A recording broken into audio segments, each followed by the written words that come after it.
Nagyon hajt előre. Közben a másik is. Ó, itt nagy ütközet lehet. Talán készül a második Star Wars. Vigyázz, nagyon lassan közeledik, nagyon lassan közeledik. Megy. Ja, a bíróra ráhajtott az egyik radír. És nem bír bevinni egy ütést, mert a bíró ott van. Azt valóban el kéne tüntetni. Pozíciót változtatnak. A bíró még mindig ezért földön van. Egy pozíciót Ne, basszak, odafigyelj, hallod? De azért téged is le kellett.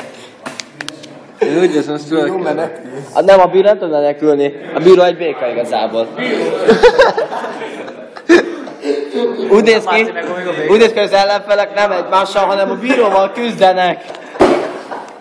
Úristen, mekkora küzdelem. És befitte egy ütést.